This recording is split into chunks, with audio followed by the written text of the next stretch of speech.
En primer lugar tenemos a la doctora Delia Alma Zamorano Rojas de la Universidad Panamericana. Ella nos va a presentar lecturas transmediales, la representación cinematográfica de Frida Kahlo. Le doy la palabra. Gracias. Bueno, mi nombre es Delia Zamorano Rojas, yo vengo de la Universidad Panamericana y el trabajo que les voy a presentar es un poco en términos, si hablábamos de este cine experimental, pues esta es una ponencia experimental. Entonces es algo que estoy probando, estamos revisando algunos teóricos, es un trabajo que hago con el profesor Alfonso Ortega, que no pudo venir a presentar conmigo el trabajo, y es un trabajo inconcluso, todavía en construcción. Entonces voy a leer una parte, la primera parte, a través de un PowerPoint, y luego voy a poner los fragmentos de las películas que pretendo analizar. Frida pintora, Frida sufriente, Frida surrealista, Frida política, Frida popular, Frida indigenista, Frida ícono, Frida exótica, Frida biográfica.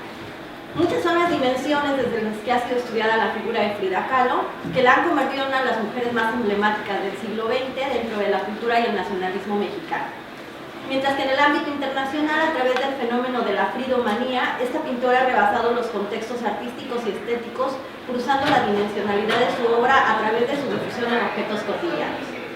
Sin embargo, a pesar de estos espacios míticos y místicos en los que ha sido encasillada, Frida Kahlo es un personaje que puede ser estudiado desde la noción de la transmedialidad, entendida como un concepto que permite una multiplicidad de posibilidades mediales, pues Frida, además de ser una artista de su época con sus distintas relaciones sociales, culturales, políticas y económicas, fue una mujer que creó a partir de su historia de vida y que planteó una relación con otros dispositivos en el ámbito artístico. Esta propuesta plantea un acercamiento a la figura de Frida Kahlo partiendo de su representación cinematográfica en los largometrajes Frida, Naturaleza Viva de Paul Leduc de 1983 y Frida de Julie Taymor del 2002, desde una mirada transmedial en donde su historia de vida, su pintura y el contexto representado en la misma puesta en escena cinematográfica enriquecen un discurso que intenta develar y comprender su vida y obra, así como sus aportes al arte universal. Para ello, este trabajo está dividido en círculos concéntricos, abordando al personaje de Frida Kahlo desde estas miradas.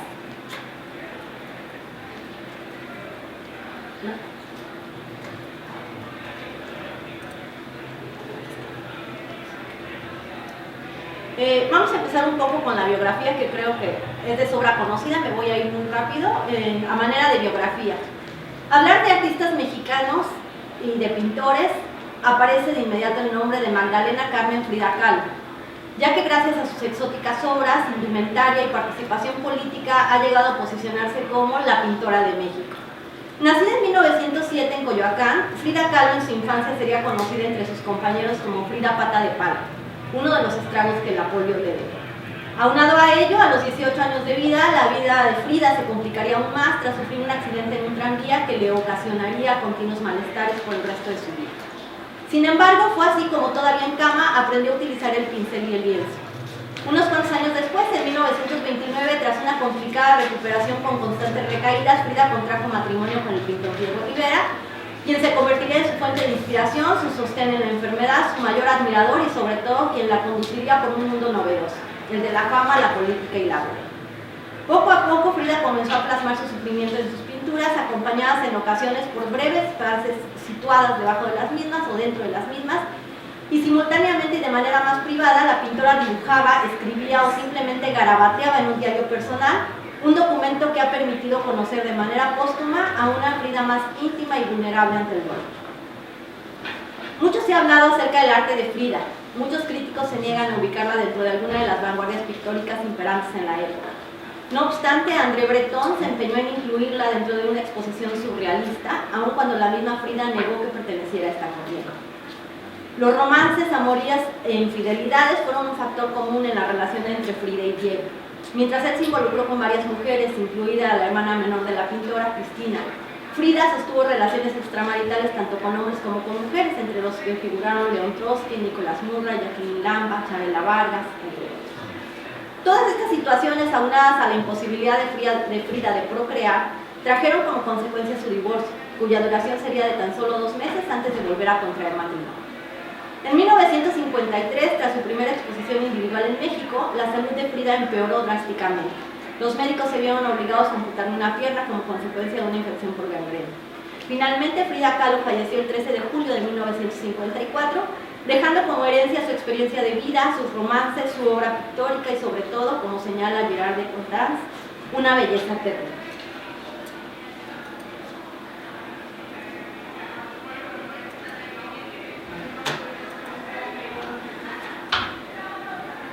A manera de marco teórico y metodología. Una vez entendida la historia de vida del artista, y digo muy esquemática, pero ahí está, es necesario plantear el concepto de transmedialidad que será retomado para esto. Partiendo del origen primigenio de la palabra, transmedialidad entendida como la recepción y consumo de mensajes en múltiples plataformas mediáticas, así como la formación de una cultura de participación reconocida como creación, reproducción e intercambio de contenidos. También lo transmedial se concibe como diversas formas de expresión y representación híbridas, entre las que cabe destacar la conversación entre distintos medios, así como también la interlocución entre las obras y su contexto de realización.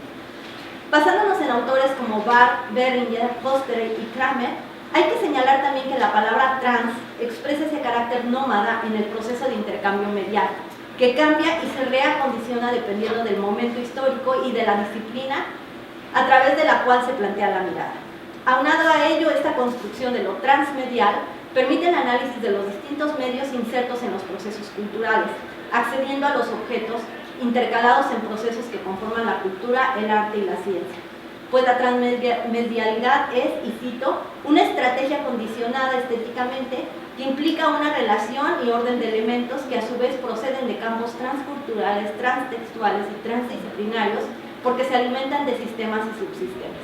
En este caso es bien complicado hablar del cine, porque el cine ya de por sí es como transmedial, son muchos los medios, la música, muchos los medios que intervienen. En el caso particular del estudio que propongo, es solamente un acercamiento, una mirada, una lectura de estos transmedios de alguna manera exógenos, ¿no? La relación de Frida, la lectura de las pinturas de Frida dentro de las películas y un poco los contextos en donde se desarrollan las historias. Me parece que todavía hay mucho que trabajar. Por ejemplo, el contexto mismo de realización de las películas no lo tomó en cuenta como otra lectura transmedial. También me parece que la historia de vida de los directores, en referencia con sus producciones, hay otra lectura transmedial que no están abordadas aquí. Les digo que es un poco como un borrador todavía. Para fines de esta ponencia, pues, se plantea el acercamiento a las obras cinematográficas como productos culturales en donde dialogan otros medios, ampliando las líneas de investigación sobre Frida Kahlo y dotándolas de esa iconicidad cultural nacionalista. Por ello, la propuesta metodológica se conforma de tres elementos fundamentales básicos. Realizar la lectura narrativa de la historia que se cuenta sobre Frida y la lectura biográfica de la misma. En este sentido es necesario destacar qué elementos son reiterativos y cuáles novedosos en la puesta en escena cinematográfica. Segundo lugar, realizar la lectura narrativa de los cuadros de la pintora. ¿En qué momento intervienen en la historia cinematográfica? ¿Qué función cumplen en ella? Como se sabe, muchos de ellos contenían a su vez otros textos explicativos o que hacían alusión a determinados momentos biográficos, ¿no? Muchas de las pinturas tienen estos recuadros, que sería otra lectura transtextual, que no está también en el estudio. Realizar la lectura histórica de la época a través de las representaciones cinematográficas. ¿Fue Frida Kahlo una activista política? Su conformación como artista tuvo influencias de movimientos ideológicos nacionales o mundiales que hicieron de sus pinturas imágenes de denuncia. Y bueno, hasta aquí un poco la parte teórica y ahora voy a tratar de hacer un análisis de ambas películas. Entonces, van a ir corriendo los videos.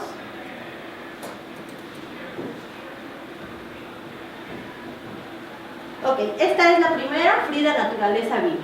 Es una película mexicana dirigida por Paul Leduc en 1983, protagonizada por Ofelia Medina y realizada con muy bajo presupuesto. Está basada en la vida de la pintora y narrada de una manera poética, algunas críticas así lo mencionan. Obtiene 17 premios en México y en el extranjero, y en su introducción señala, y cito, es una introducción muy larga con una voz en off.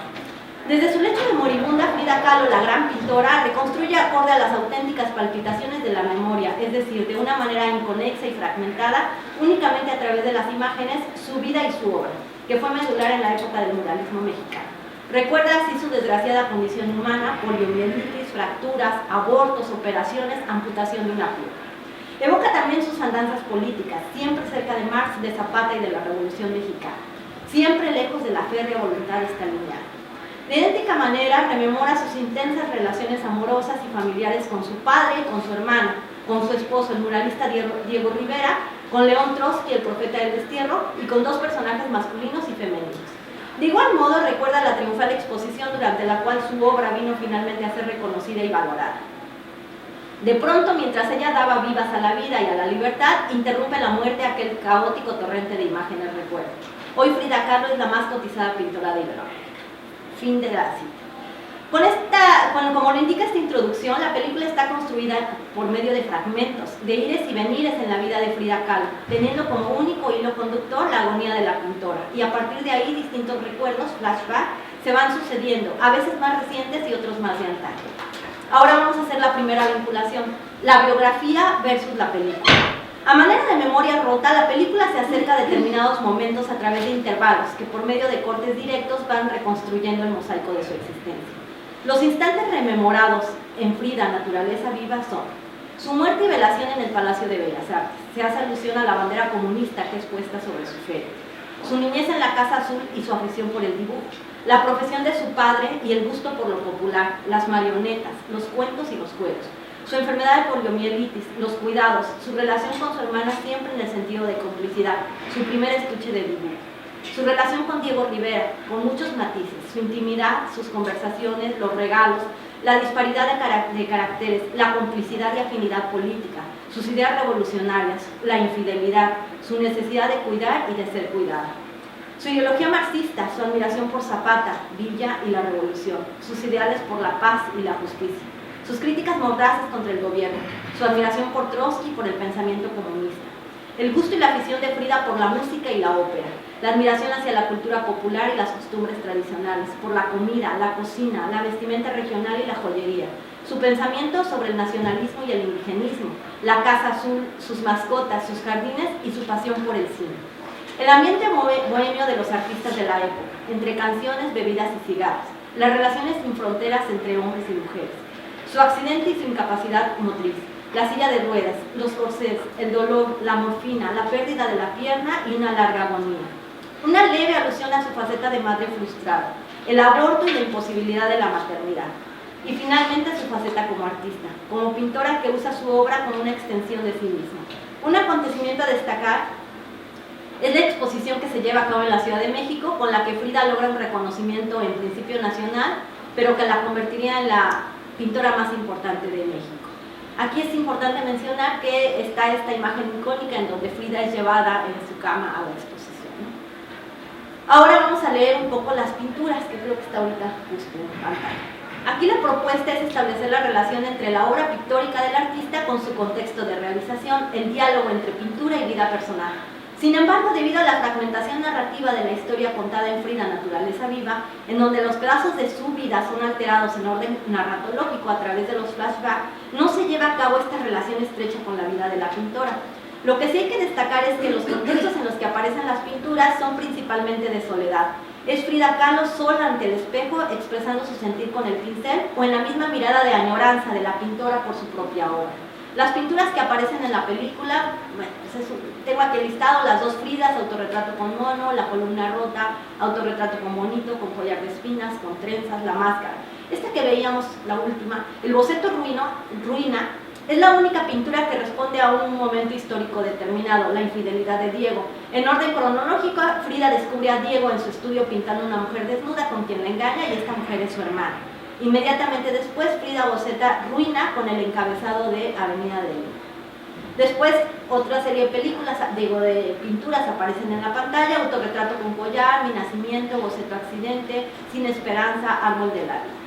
Y el último conjunto de pinturas es mostrado como parte de la exposición que se montó en homenaje a Frida Kahlo. Está Autorretrato con traje de terciopelo, Columna rota, Frida, Diego en mi pensamiento, Pensando en la muerte, Diego y yo. Y finalmente El sueño, La cama. Es una pintura de 1940. En esta última pintura se relaciona con el final de la película. El sueño muestra a una Frida recostada en su cama esperando la muerte, mientras que en la pintura observamos la misma cama y en la parte de abajo Frida durmiendo. Pero arriba la muerte también aparece dormida. Es con esta pintura con la que termina la película. La última lectura, Frida Kahlo y su historia.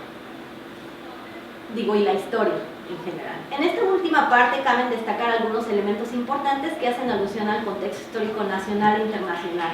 Una lectura transmedial entre la película y el contexto histórico al que hace alusión. Entre ellos destaca la visita de León Trotsky a México con sus vicisitudes y su ideología. Un hombre que llega buscando asilo político que enamora a Frida por un pensamiento radical e inteligente.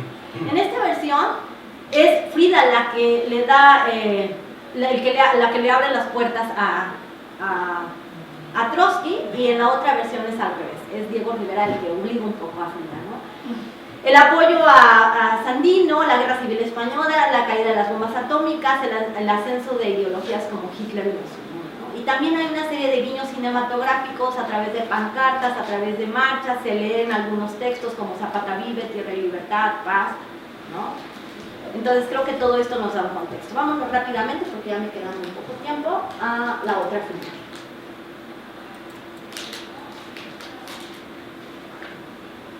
Esta película del 2002 hace que Frida Kahlo llegue a Hollywood de la mano de Julie Taymor y de Salma Hayek, haciéndose acreedora a 2 premios Oscar, mejor maquillaje y mejor partitura original.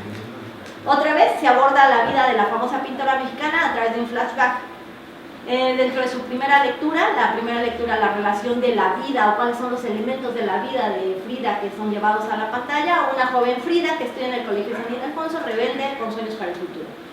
El accidente en tranvía que la dejaría al borde de la muerte y con grandes secuelas físicas, los romances de Frida Kahlo, en su adolescencia Alex, Diego Rivera, León Trotsky, Tina Modotti, su mirada sobre su maternidad frustrada, la muerte de su madre aparece en esta versión y no en la otra, el engaño que Rivera cometió con su hermana Cristina, el gusto por lo nacional, también aquí la exaltación de lo mexicano, joyas, vestimenta, la afición por la música, el baile y otra vez el cine, su estancia en los Estados Unidos y sus problemas de salud.